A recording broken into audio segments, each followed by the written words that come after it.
Welcome back, episode 11 of the Legends and Dragons podcast. Chance Burleson. Jimmy Clouds. We got our special guest, round 2, Blas, what? Okay, so I know this is round 2. We talked about Blas Vegas. How do you pronounce your last name? Carrasco. Where did Vegas come from?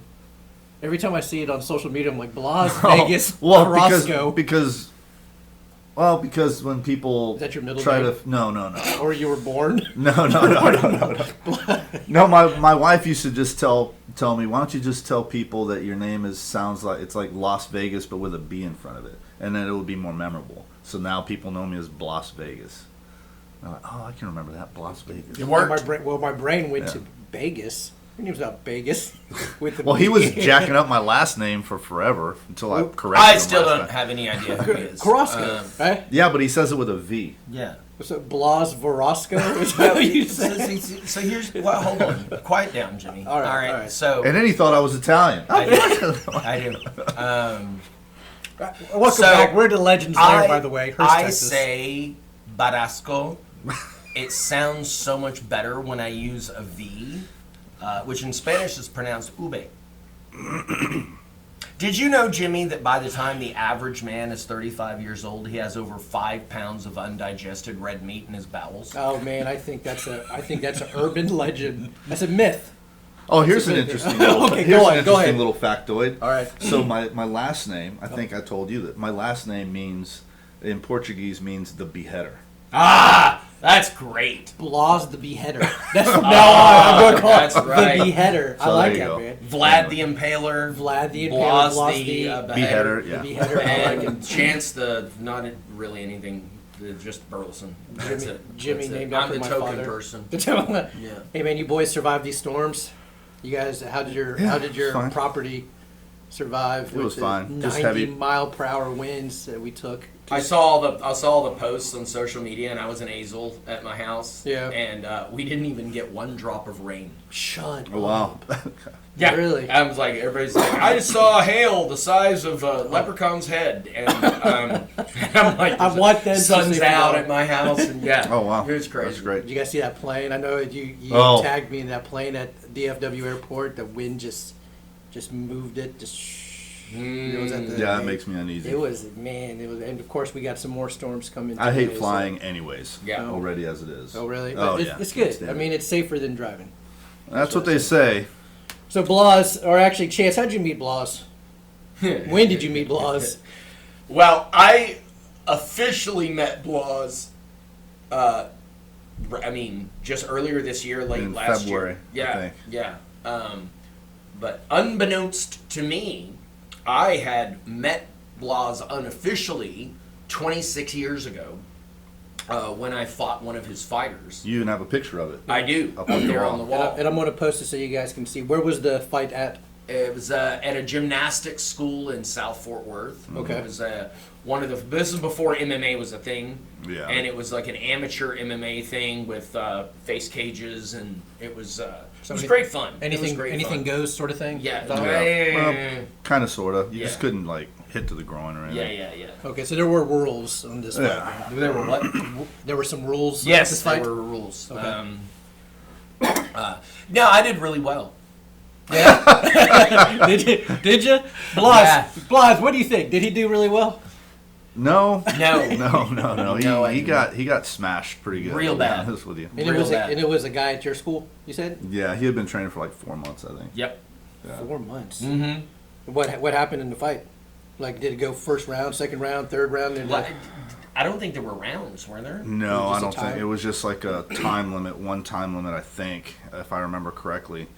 And at one point, it did go to the ground, but not because either one of them intentionally tried to get it there. Okay. That's kind of how it happened.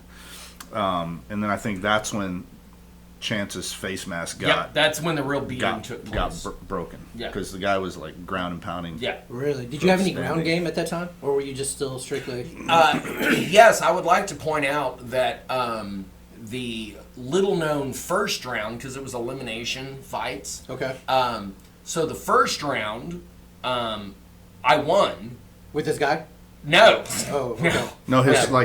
the first fight he Oh, the had of the first fight. day. Okay. Yeah, That's so like it you was want. by elimination. So what happened was I did have some ground game. I'd been training with Carlos Machado for, I don't know, maybe a few months. Okay.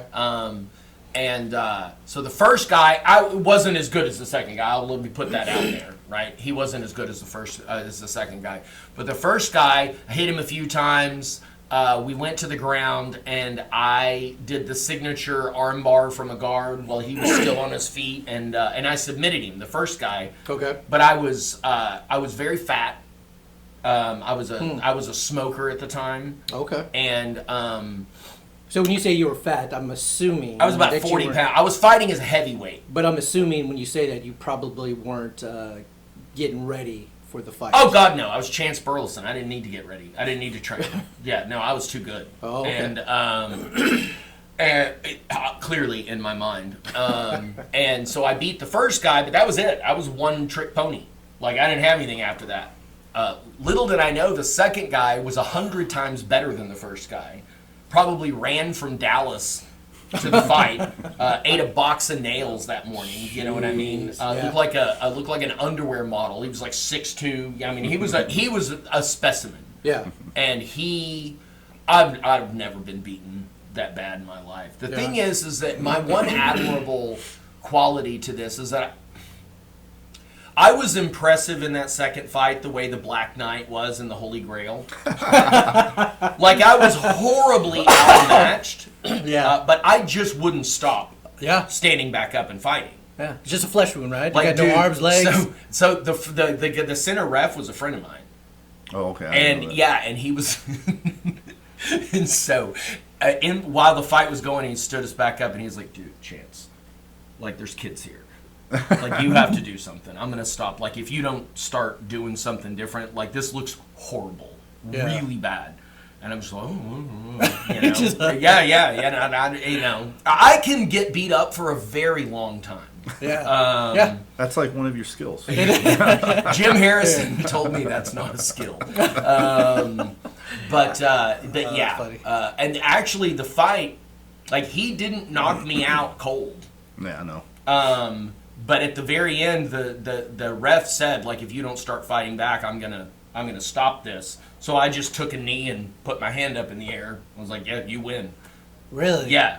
Did you have any busted out teeth, busted No, eyeballs? so he crushed my face cage, and the bar on the face cage compound fractured my nose, and so like there was a bone sticking out through the side of my nose, and it was great fun. There's blood everywhere. Yeah. My mom's still traumatized.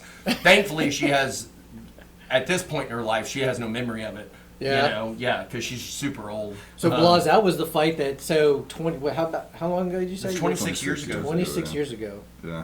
And then you said you met him what, 4 months ago? Yeah. Yeah, in February. Yeah. Yeah. I was like, I can't wait to meet you, sir. He's like, actually, we've met before. Yeah. Yeah. Then we talked about that day or whatever, and what's funny the last time I was here, we talked about it for a little bit. Is that one experience led to 2 different separate lessons that each one of us taught our students. Right? Okay. Like back when I had a school. Yeah. And I would use that story as kind of in a more positive light, you know, because I knew who Chance was, and I knew that he was still very active in the martial arts.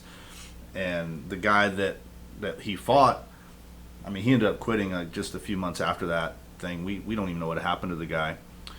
And I just said, look, it's not like about losing. Yeah, if you're competing, you're going to lose eventually. You know what I mean? But it's Yeah. like what happens after you take a hard loss. You know, it's not like he just got edged out on points. Yeah. You know? And I said, you either, you know, get up, dust yourself off, figure out what went wrong, and then come back better, or you don't, and you disappear. It's up to you. And so that's how I used that experience. Okay. I said, Yeah. I said, you have to think about, you know, the influence that Chance has, you know. And I spoke about him as if I knew him, but I didn't know him. Yeah. So like some of my students were like, do you know him? I was like, actually, I don't, you Right. know. Yeah, you do now. But, you know, he's still around, he's still Yeah. teaching, and who knows what he does with that experience. And I find out that he used that same Yeah. fight Yeah. of his to you know. What do you do? explain What, the lesson is. what do you tell your kids? So what I do is I tell that story about how horribly I was beaten, and I don't want to make excuses and say it was because I was so out of shape. Yeah. And that's why he beat me. I'm pretty sure he was, for what we were doing, he was better than me. Yeah. Right? However, if I had been at the top of my game fitness-wise, he would have had a much harder time with me. Yeah. A much harder time with me. So we have a huge fitness component in our school. Like you have to pass, fitness qualifications for belts and stuff like that. Yeah. And it was because of that experience of being, like, I don't know if our studio audience knows what it's like to be squared off with somebody and know what you need to be doing and can't. Yeah, that is true. Like, I knew what I needed to be doing with him, but I couldn't make my body do it because I was so gassed. Yeah. I was so out of shape. Right. And that's it's almost like a night terror where you're paralyzed. Like, I was watching that fight happen to me, and I even understood what I needed to be doing differently, but I just didn't have the steam to do it. Yeah. And so I've used that as an experience as, guys, I don't care how good you are. If you're not in shape, you can't do any of it. Right. You So know? so you do. I know that for those that don't know, your black belts have to pass the Marine Corps fitness test, right? To show up and take the test. To show up and take the test. Now, Within 30 days of their test. did you start to apply that after No. your whipping? Dad put that in place. Okay. Okay, so the year before I tested for black belt, I was 15 when I tested. The year before I tested, a good friend of ours tested for black belt, went to the hospital. And he almost died from exhaustion, Yeah. right? And it was like assumed that you would train for a black belt test like a fight. Yeah. And he didn't. He didn't. Yeah. And so it almost killed him that he didn't. And so Dad's like, we're not going to leave that up to them anymore. Yeah. And I remember when that changed. And, our black belt test, I remember being a kid watching, on concrete floors, and there was blood on the floor, like people would get their head stomped on in a black belt. Like, it was bad. It was real bad, right? Yeah. And my black belt tests today, I believe, are harder than that in a very different way. Yeah. Like, people don't go to the hospital now on our black belt test, but we make them be in such good shape that they can do so much more on the test. Right. Yeah. So it's very triathlon-like Yeah. as far as difficulty versus, getting beat by lead pipes in an alley, difficulty-wise. Blas, now he mentioned something in 15, his black belt. So I'm going to ask you a question later on about ranks and kids and everything else. But there's a guy at work. This is a good segue because I know that you studied overseas, but a guy at work, his son is learning like MMA sort of stuff. So he's doing like jiu-jitsu. He's at a school up there in up north of us. Frisco. Flower Mound. Yeah, maybe the Flower Mound area. But his son is 17, I believe, 17, maybe 18. And he has the opportunity to go to the Philippines for a month. So his coach or the professor is sending his son over to the Philippines. Was like, hey, I'd like you to go. And so he was asking my take on it. I was like, man, like, now for me being in the military, traveling in Europe and stuff, for me, I think that's a great opportunity. Now, would I let my 17-year-old son go on his own? Maybe not. But his dad laid out all these requirements for him, like, hey, you need to pay your way. But he did, man. He got a job and just paid his way. Well, you need to be with an adult. Well, there's a lady from the Philippines that they're going to stay with that lives here, and says, I will be your sponsor or whatever. You just have to pay my ticket.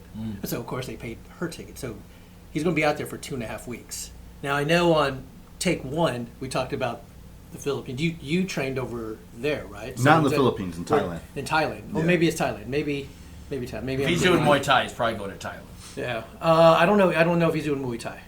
I guess there's a camp over there, maybe in the Philippines. I don't know. Anyways, he's going over there in the Asia Minor sort of area. So I don't know where exactly, but I know that he was talking to me about it, and I was like, I don't know. But I remember last time, and I was actually laughing kind of to myself at some of the stories you were sharing about like the heat of the food because Oh, yeah.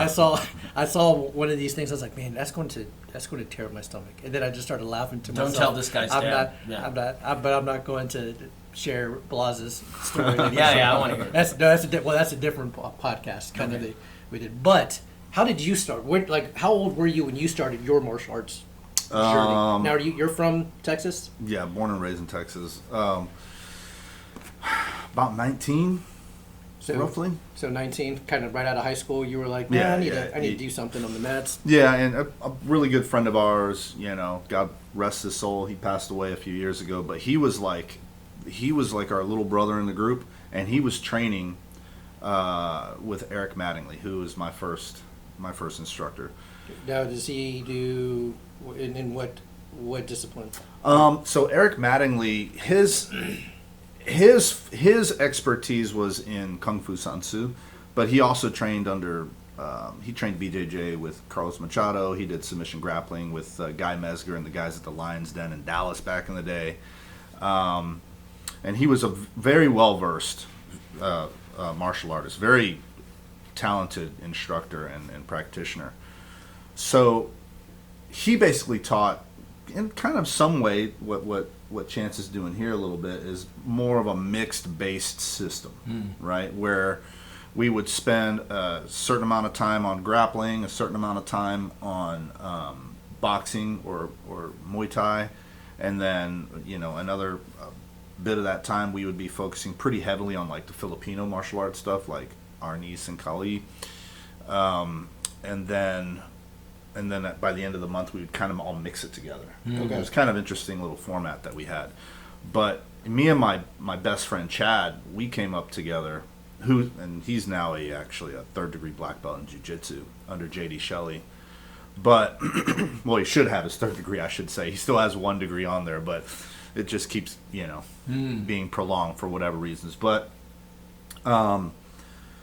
so it got to the point where Chad and I mean, we could go into pretty much any gym that specialized in one of the areas that we trained, and we could hold our own. Like we could walk into a jiu-jitsu gym, we could walk into a Muay Thai kickboxing facility, places that were doing MMA, even though that wasn't a term that existed, when we were training. Yeah, we could go in there and we could bang. You know what I mean? Yeah. So it took me, I think, 6.5 years to earn my black belt under Eric Mattingly. And I don't talk about it much, not because I'm like ashamed of it or whatever. It just never comes up. So well, let's bring that up because when we had Philip on the podcast, he has a couple black belts. I think 3. He's got a Shotokan black belt, a 5th degree in Kempo. And then he has his jiu-jitsu black belt. So yeah. what belts do you carry? I'm just a black belt under Eric Mattingly, under whatever system he decided to name at that time. Okay. Even though the base was, I think, loosely supposed to be based on Kung Fu Sansu. Okay. But Are you a black belt in jiu-jitsu? no, I'm a 1-stripe brown belt. Okay. Yeah. And so our base with Eric Mattingly, it really ended up being grappling. Like catch wrestling, no-gi wrestling, stuff like that. You know, we did a lot of that. Yeah. But like I said, we would just sprinkle in these other areas of focus, and then I gravitated towards Muay Thai because I sucked so bad at it. Okay. That's why I focused on it. I was horrible, really bad at it when I first started. Yeah. I couldn't even kick a bag and like complain that my shins hurt. I was like, my shin. And that's the truth, man. So I used to kick these. We used to have this tire. Yeah. Half a tire that was bolted to the side of the boxing ring, and I would kick the tire over and over and over and over, and every time I would kick it, So I realized pretty quickly I'm not a striker. Yeah.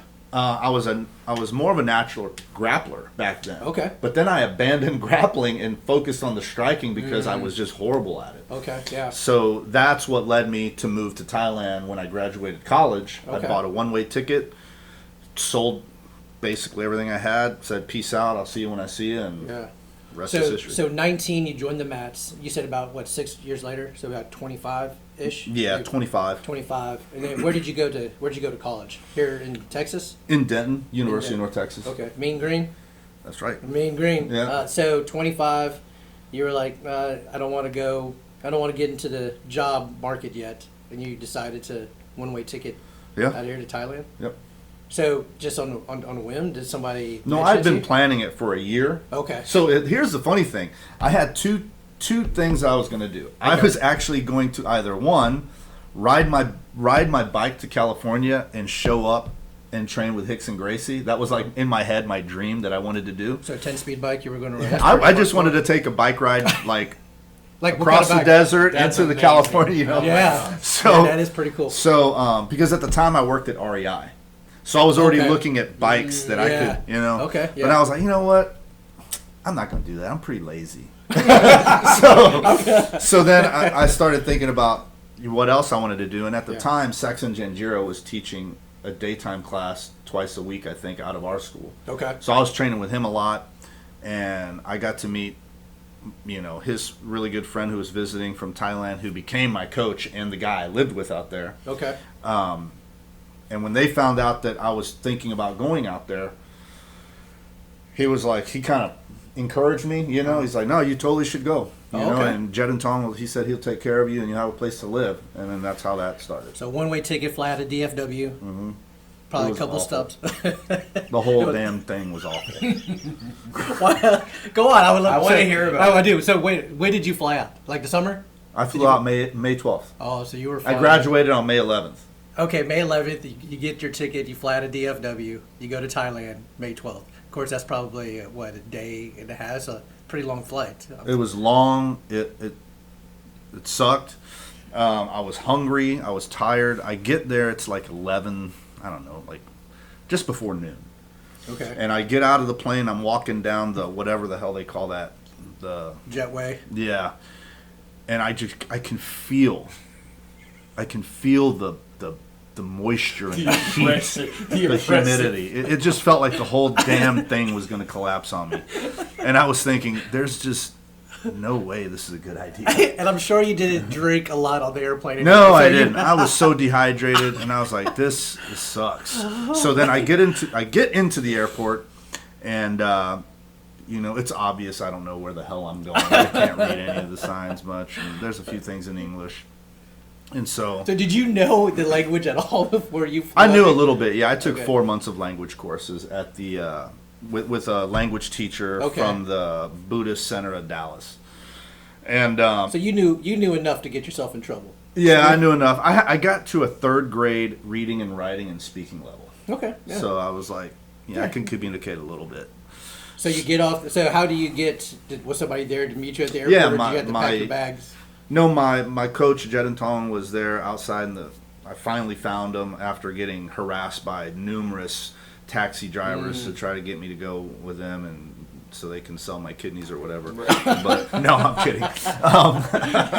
So Noted. so I find him, and he has other people with him. I don't know who they are. He has this one gal who's carrying a 2-year-old or whatever, and it's not even his wife. He's got other people, like a whole crew of.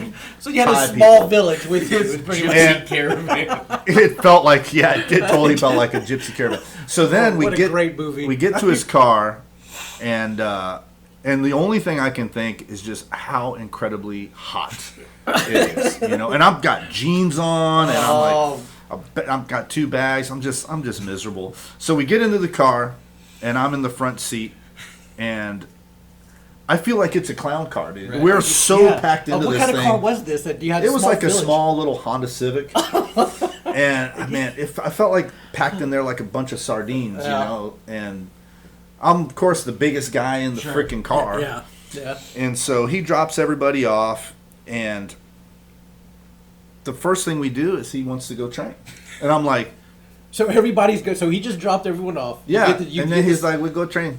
I was like, what? He's like, we go train, go to gym, bang, bang, bang. I was like, oh gosh, this is gonna be one of those days. So I was like, okay. So we go to his gym. He had this gym in this tiny little place in Bangkok, and he had some other students there. And one of his other instructors was actually the bronze medalist from the Seoul, Korea Olympics in boxing. Okay. He was a teacher there. Okay. One of his friends. I can't remember the guy's name. So that was cool. I got to pick up some boxing tips while I was training with him and stuff. But a lot of my first lessons were just like walking. I mean, it sounds dumb. But You walk like baby. yeah, you walk like baby. Like he said, my stance was all off and stuff, and so I a lot of like really, really basic stuff. But that first day was miserable. Yeah. I didn't want to train. I wanted How to long? sleep. How long did you train? So you get off there. It you wasn't jump off long. It was the other maybe gypsies. it was a short session. It was maybe 2.5 hours. Maybe two and a half hours. Maybe. So in my brain, when you're telling this story, I can imagine this gym where the doors are probably open. There's no air condition, no fans probably blowing. You're already miserable. Was that kind of how? Kind of. It was kind of weird. So like in my head, so you have to understand when I saw pictures on the internet.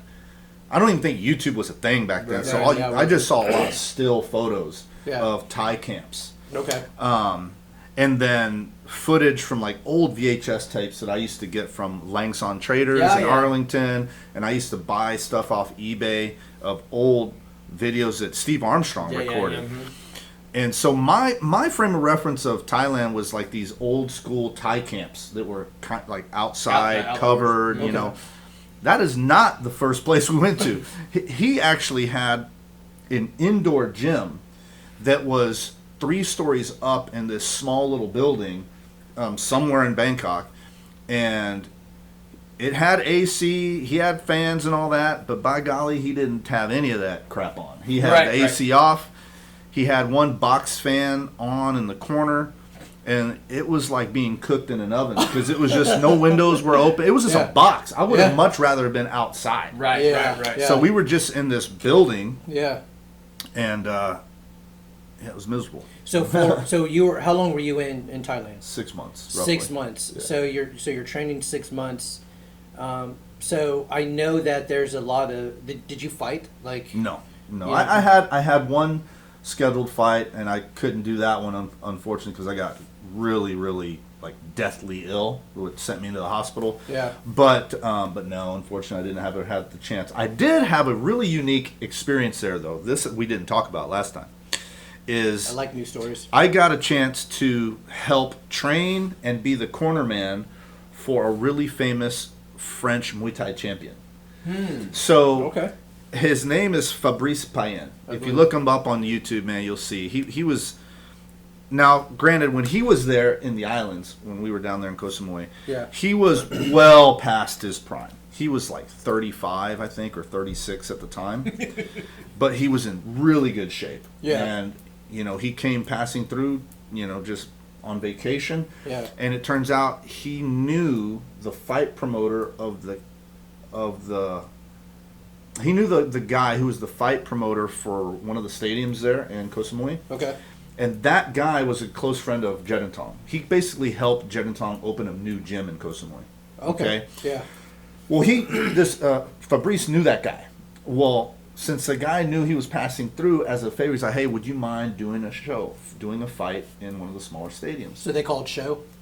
You said Like a fight, yeah. A fight. Okay. And he's like, would you mind, showing up for this thing? And I don't think Fabrice really intended on fighting in Thailand. He was just there for vacation. Oh, okay. Even though he was in Even though it's incredible not shape. bad. Right. So I was the only one there really who could speak really good English. So he asked me if I would help train him. Because he watched me working with some guys, I guess, and he was, Yeah. he was a super cool dude. So I was like, yeah, so I basically helped train him. I was his pad holder and stuff, and I let him beat the crap out of me for forever. Yeah. And then I worked his corner at one of the stadiums there in Koh Samui, and it was an awesome fight. He ended up losing to a really young and up-and-coming Thai fighter, but he split his shin open. Like I don't know, it was a nasty gash on I think on his right leg. Yeah. And he had a cut over one of his eyes and then another deep gash over his eyebrow on the other side. And I remember about the third round in, he's like, he looks at me, he's like, man, I can't do this. He's like, this is crazy. I'm hardly getting paid for this. We're just having this conversation. Yeah, And I've got yeah. blood on my shirt and everything. Yeah. And we're getting him patched up. And he's like, my leg, I just can't. I go, I'm here on, he goes, I'm here on vacation. And I go, man, he goes, are you sure you want to call it? And he's like, yeah, I want to call it. I said, are you sure? Because, man, you look really badass out there. He's like, I'm getting my ass kicked. Yeah. You know? And I was like, well, look, we'll call it. And so we threw the towel in. And when we went back to the fighter area, they laid him on a table. And me and another guy there named Joe, who was one of my training buddies there, we stayed with him when they stitched him up. So we watched them stitch his shin up, and they didn't put any anesthetic or anything. No, They just cleaned it with iodine. That was it. They stitched him right there on the spot, stitched up his eyes on the spot. No numbing this or that, and none of that crap. And what was funny is he grabbed our hand. I was standing on one end of the table on one side, and Joe was on the other side, and he grabbed each of our hands. And when they stuck him in the shins and the eyes, man, I thought he was going to break my hand, dude. He was squeezing so hard. Man. And afterwards, he says, he goes, nobody. What did he say? He basically said, nobody would have stayed here by my side, making sure I was okay. And this was well after. So he told me, he said, if you're ever in France, you can stay with me. Nice. Do you stay in touch with him? I lost contact with the guy, and I never took him up on his offer to go to France and train with him, because he offered me to come and stay there. If I ever was passing through, I could train at his place. Yeah. And he's still a very active Muay Thai coach in France to this day. You need to reach out to him, because I think he's listening to the podcast right now. Yeah, right. Thank you for listening to the Legend. So, and he had one of the coolest Y crews, man. Like the ceremonial dances before the fight. Yeah. He had one of the coolest ones. And so, anyways, look him up. He's got a really unique style. So where did you stay when you were in Thailand?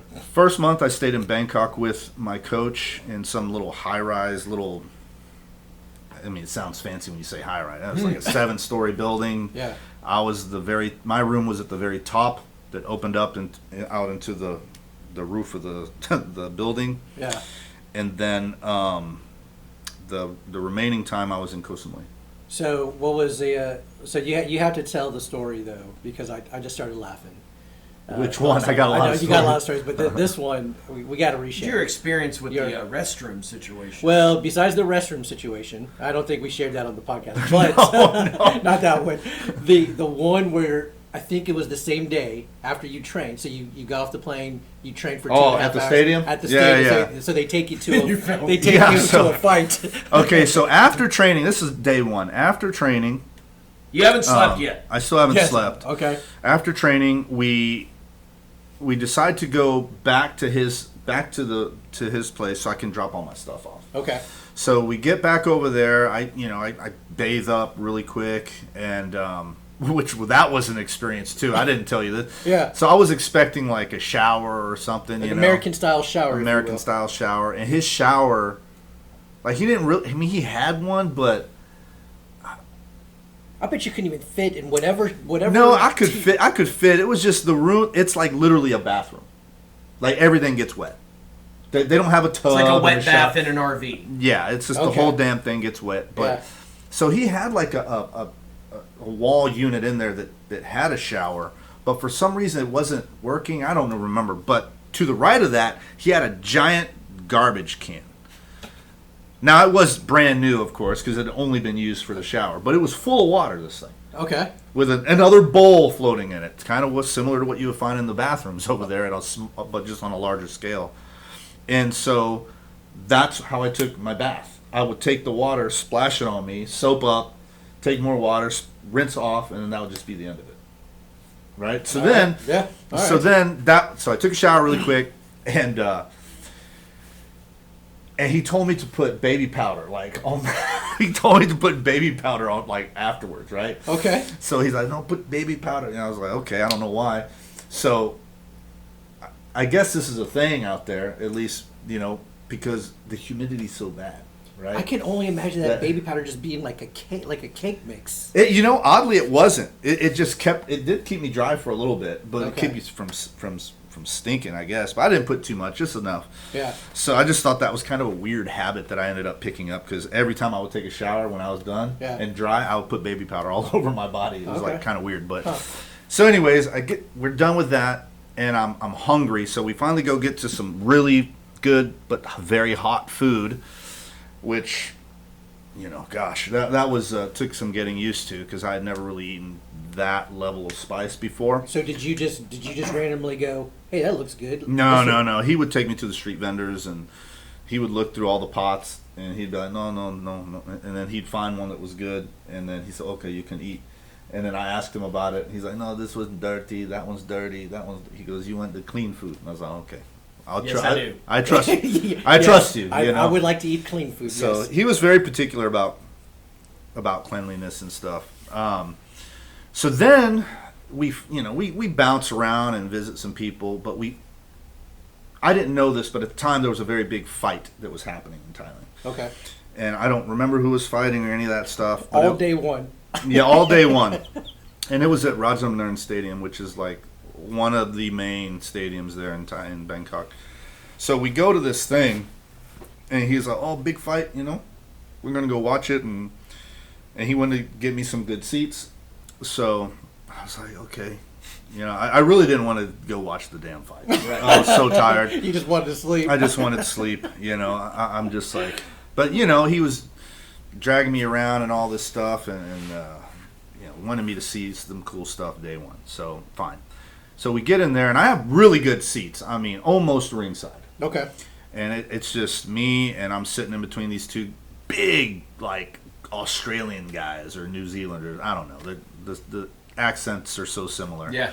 But these two big guys, one to my left, one to my right, and we're watching the fights, and they're great and everything. And before I know it, I'm out like a light. I'm sleeping. Okay.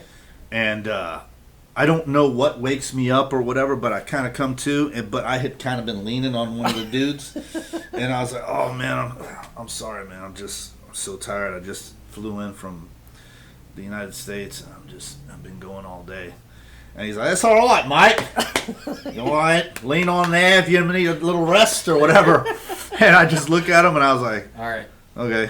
I literally just leaned on the guy and fell asleep. Oh, man, so you're over there training. You said 6 months. How did your parents take it that you were over there?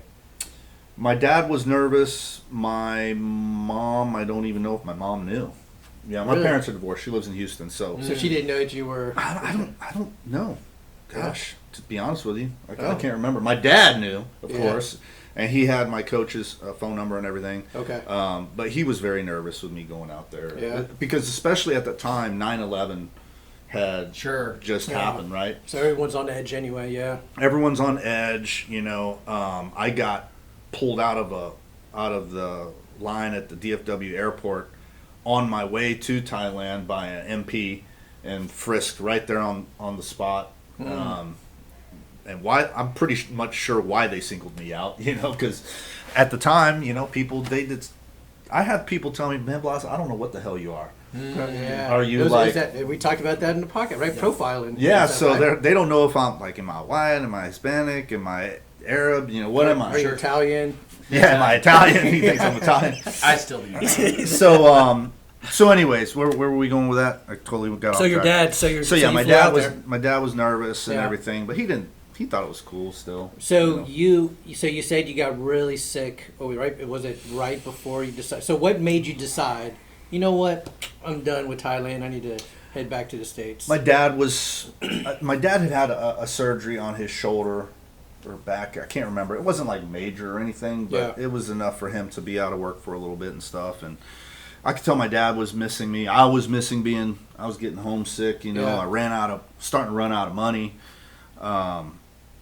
And even though I had some unique opportunities to stay there, like I got offered to teach English at one of the local schools in Koh Samui. Okay, I got offered to be brought out to Germany as a coach, okay. By a couple of people that had gyms out there. They just liked because my coach was also developing me as a coach. Gotcha. He was teaching me how to teach his style of Muay Thai.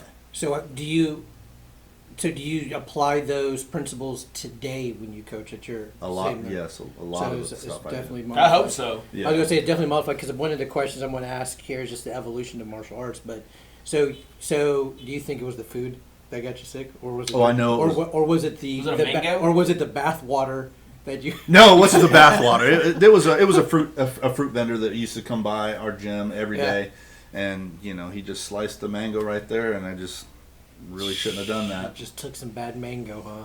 It was really, really scary how sick I got. Really? I thought I was gonna die. How long were you in the hospital? I was only in the hospital for 1 day, 24 hours. 24 hours, but I bet you Yeah. were just deathly I sick. lost a lot of weight. Goodness. Nobody knew where I was at, because Like I it- had rented a little like a loft. When you say no, I'm assuming your My coach had is- no idea where my little loft was. Yeah. My other coach, we call him Mr. Dang. Mr. Dang. Yeah. He's the one who found me. Okay. And he's the one who Like passed out and you. passed out in the Bathroom, bathroom. He's the shower. one who basically dressed me back up, threw me on his motorcycle, and rushed me to the International Hospital of Koh Samui or whatever it was called. So do you remember that bike? Bike Very, ride? very vaguely. All I remember is just kind of draped over him, Yeah. bumps. Oh man. I was so dehydrated, Oh, from all man. the vomiting and the You other just end. thought you had been dehydrated before. Yeah. You were really dehydrated. Oh man, it Man. was awful. Yeah, it was coming out both ends like nonstop. Did your so that experience was like, you know what? Time to go home. No, Dad's not doing well. yeah, that really wasn't the final thing. Yeah. That was just, it didn't help. Yeah. I was really, bottom line, I was just getting homesick. It factored in. Yeah. Right. So- And, yeah, it was cool. So all the styles and all the training you received in 6 months. So did you own your own school here? in I the did. States? How long did you own your own? So About you get 10 years. So did you open up when you got back? No, I taught for Eric Mattingly for a while. And then, did that. And then started, God, I can't remember the time scale there. I taught for Eric for a little while, and then I ended up moving. At the time, my girlfriend, who's now my wife, Yeah. she lived in Fort Worth, so I went to live in Fort Worth. Okay. And then in 2004, I think, I started officially doing jiu-jitsu Okay. under J.D. Shelley, and then I moved to Fort Worth. Because I Okay. was in Dallas for a little bit. Then I moved to Fort Worth, and then I got connected with Paul Halmy and trained with Paul Halmy doing jiu-jitsu. And then in 2008 is when I opened my gym. Okay. So Yeah. so you closed it right before the whole pandemic. Yeah, we Before sold the it. whole world shut down for. I won't get on my Yeah, yeah, The whole yeah. world shut down. Got it. Yeah, and when the Schmovid regime took over, I sold my gym in 2018. So I guess this is more for Blas, but Chance, I'd love to hear your thoughts on this too. So we have talked about previously on previous podcasts how the evolution, at least the mindset for sparring, has changed. In Chance's school, we still bang pretty hard at Excel Academy, but I can tell that Master Aldez has been picking up some stuff as well Good. for training, just the evolution, if you will, of training. Obviously, old school mentality back in the day was just probably no gloves and probably just blood knuckle, Blood big- on the floor.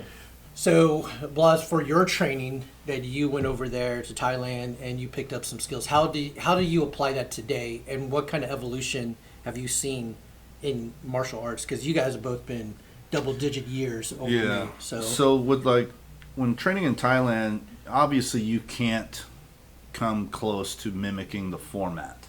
Okay. Right. I mean, you can, I guess, but you really are trying to chunk everything down into about an hour here in the States.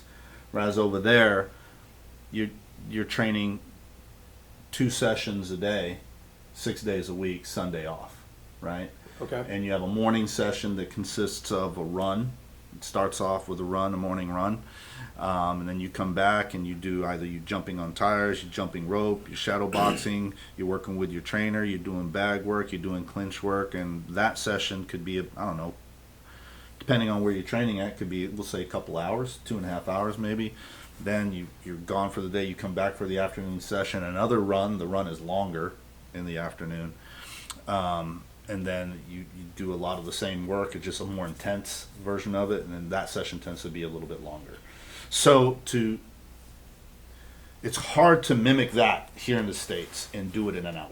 You know? So, because you probably see, at least for my vision of your training that you took, obviously it was people who actually, that's They're all they fighters. did. That's all That's they did. all right? they did, That's all yeah. they did. I mean, nowadays you have, kids, maybe parents are trying to put them in Investment something. bankers and You have soccer moms. Sure, you right. have dads. You have all sorts of workers now on the mats here. right? Yeah, well, So- the mentality is completely different, right? So, the culture really dictates all of that stuff. So, back when I was there, I don't know how it is now. I haven't been to Thailand in over 20 years. But back then, kids were either doing Muay Thai because they wanted to be like their heroes that they saw on TV, or they were doing Muay Thai because they were forced into it.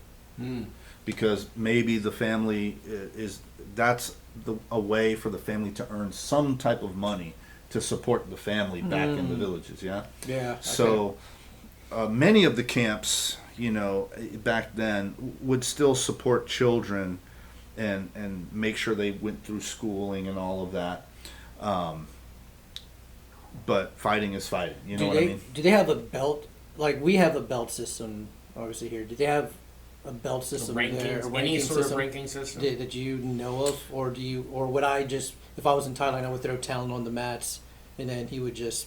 There's no ranking system. It's just like. Yeah, like back then, no, they don't. And now, I mean, I'm so removed from kind of what's going on there in that world. Yeah. There are people that can speak to that better than I can, but to my knowledge, there is still no kind of official sanctioning body that ranks anything, right? So my coach told me one time, he's like, the only belt that matters is the one you win in the ring. So they don't do the band rankings or any of that stuff. All of that stuff that you see has all been Westerners who have created systems for So foreigners. with our system today here in the States, you heard Chance say you got your black belt win, Chance, 15? That was 15. So what is your opinion of, because my son got his black belt, he's been on the mats since he was 5. He's 13 now, so 8 plus years with Master Aldez. He earned his black belt under Master Aldez about a year ago, a little over a year ago, and then he has his first degree under Master Aldez. I've heard adults in other disciplines, in jiu-jitsu, if you will. We'll say jiu-jitsu We'll because say that's jiu-jitsu. who's saying it. Yeah. That will say, what, this Talon has a black belt? How old is he? What's your take on that? I think if a school is doing it, well, let's say if people do it like Chance, I don't see anything wrong with it. Chance does a good job of setting there's an expectation and there's a delineation between children's ranks and what they mean versus an adult ranks, right? And how those kids' ranks compare to the adult ranking system. Now, I totally understand why karate schools format it that way. Because they call them junior black belts, basically, in most schools. I don't know how you do it here, Chance. That's what I call it. But it's a junior black belt, and I don't see anything wrong with that so long as the expectations have been laid prior to that as to what that means, right? Is a junior black belt the same as an adult black belt? No, obviously, Right. But if you're setting those expectations from the get-go and you're making it actually difficult to earn one, I don't see a problem with it. You know what I mean? Yeah. But what a lot of jiu-jitsu guys say is, they'll say, oh, that's a bunch of BS and blah, blah, blah. They're not really a black belt. It's like, dude, why do you care so much? Like, shut up. How about that? Don't rob this kid of you don't know what their experience was like. Right. Did they get it in 2 years or did it take them 7? I don't know. Right. Do you know what they had to do to even get it? You probably don't. So why don't you just shut up? Yeah. And not only that, they're comparing it to their Jiu-jitsu, world, jiu-jitsu world, right? Right. So And- in the jiu-jitsu world is kind of crazy for me. I don't, Chance, I know that you talked me into we're both white belts still Yep. in jiu-jitsu. my expectation when I jump on the mat, say here at Legends, I know I know what I have to do to progress. Yeah. Right. It's all laid out. Same thing over at Excel. It's all laid out. But I find it almost at the discretion of the professor before I get promoted. Right. Because there is no, like in my brain is so used to step 1, step 2, step 3. Of course, I go outside the lines at that all the time. But in jiu-jitsu, in my opinion anyway, for my very limited knowledge, it doesn't seem to be like Philip was on the show, and Right. he said that he stayed at like brown belt under this certain professor for for a long time, right? yeah. He was Too long. Too long. Then he was never going to get his black belt, and I'm like, how is that? Explain that to me. Walk me through that. Explain to like I'm 5 years old. Like how's that system even work, or is it just? Well, with jiu-jitsu, I think the way most people get promoted, it's largely BS. And what I mean by that is even within even within one school, Okay. there's just zero consistency on how a teacher promotes his students, right? And they're never really clear about it. If you really ask them, it's like, okay, well, are you basing this on my time dedicated to jiu-jitsu? Are you basing it on my tournament performances? Are you basing it on my level of knowledge of certain positions? Yeah. Or are you just completely basing this off of how you feel? Your mood in the moment. Right. Yeah. Like when you roll with me, how I felt at the time. Yeah. Right? And so that's why you don't have any consistency anywhere with ranking. Now, I think if a school, like I have no problem with a school setting guidelines for certain belt levels. Yeah. I think that's actually a good thing. Yeah. Now, of course, it's, there's a lot of, those are just like, I would call those like a foundational guideline for every rank, right? Yeah. And of course you can branch off from there as much as you want, and you should, but there's just no expectations of what each rank should know in jiu-jitsu. So I've been very fortunate, very blessed, and very isolated in my martial arts career, right? On chance of one of my mentors, but I learned under Master Valdez. Master Valdez, if he wants to make a change, he'll make a change. There's no mother may I, no going up to the boss man. Chance he wants to make a change, there's no mother may I. He just makes a change, right? I mean, of course, he has a team around him. I know that which is solid. He'll talk to his team, but if at the end of the day, if Chance wants to make the change, I think dabbling now in the jiu-jitsu world, there's a lot of ego. Now, for me, the ego, of course, for Master Valdez and Chance. Remember, I'm very bubbled, and I will freely admit that. Like I've been isolated. These guys much more experienced in the martial arts world. But do you think that one, ego has played a major role in some of the jiu-jitsu, and two, has jiu-jitsu become mainstream? So to answer your first question, ego. You know what, man? It's not ego. It's just the mismanagement of someone's ego. I mean, you need ego. You need ego to train. Like, that's fair. That's fair. I like that. That whole saying where they say, "Leave your ego at the door." I think that's the dumbest thing you could put in your gym. Right. I do. That's fair. Because you can't. It's completely stupid. You need ego. Ego drives competitiveness. Right. Yeah, I agree with that. Yeah. However, it's how are you managing your ego? The runaway ego. Right. That's the part that's how people are, and the people that you're talking about, I would say, have mismanaged egos. Ooh. Right. They just have this God complex. They lack self-awareness. I was going to say, and for the show here, there's some Blas and I, of course, he's talking. I'm not going to name drop here, but I think the mismanagement of ego is a great way to say it, right? Because I've sparred with Chance, right? And I know, like, at the end of the day, oh no, ego, but I know that those I'm fighting with have to have some sort of chip on their shoulder, right? An ego, call it whatever, but I think that from just watching and being a paying student, I have seen some egos just destroy chemistry between coaches, professors, kids. It's like there's little cliques. So Jimmy, I want to be real clear about something, and Blas knows what I'm talking about. Okay, yeah, educate me. The fact that you're asking, is this more prevalent in jiu-jitsu? Yeah, Means that you come from kind of a sheltered version of karate schools. Absolutely. This is no more prevalent in jiu-jitsu than it is anywhere it's else. in all of martial arts. Well, and it's not just martial arts, man. Yeah. It is an infectious thing that has always existed in all human history. Yeah, And I would argue that even my job as an air traffic controller, it's the same thing. It's right? I love his phrasing of that. It's a mismanaged ego I'm certainly because you feeling that. can't divorce yourself from your ego. So when I was a kid, we had this guy in the school that was a douchebag. Right? Can we go a little longer than the time? on it? Absolutely. No, there's no time, man. It's just whenever. What time is it? What we got, man? We're We got 55 about minutes No, in. keep, All right, we're all gonna right. go. So We can keep we'll going. cut it short. So he was from this is he was good. from Germany. He was a douchebag, and so he was okay, but he wasn't that good. Mm-hmm. And I remember asking my dad. I was 15. I hated this guy, and I was like, and so Dad broke it down for me. He said there is an inflated sense of self, an inflated self-image, which is this guy, compared to Bruce Lee. Because he said, I knew Bruce, and he was very arrogant. But he could back everything up. Like, he was as good as he knew he was. Mm-hmm.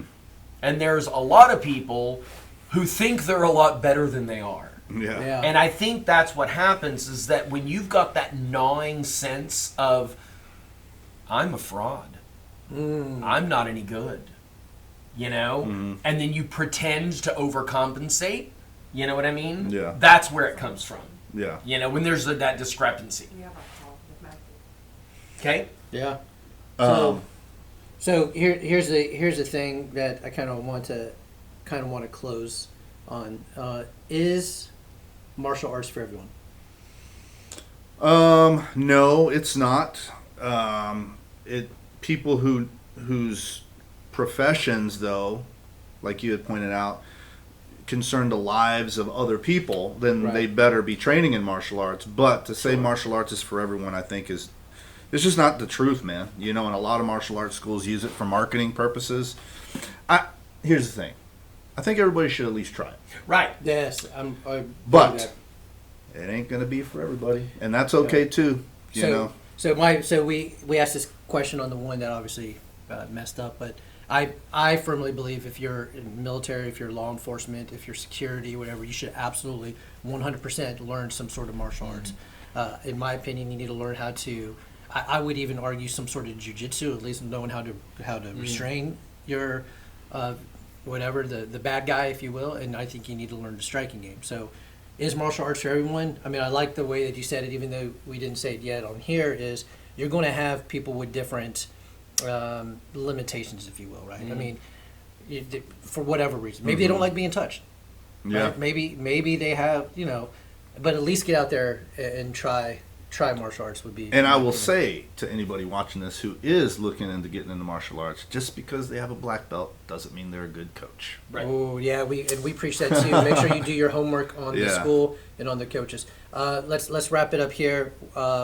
Favorite martial arts movie, and then give me a book that you would encourage the audience here to read. 13 Assassins, great movie if you haven't seen it. If you're into samurai culture and all that, great for that. And a book, I'll give you a different one. Last time I said In the Fed, but this time, Anatomy of the State Anatomy of the State. by Murray Rothbard.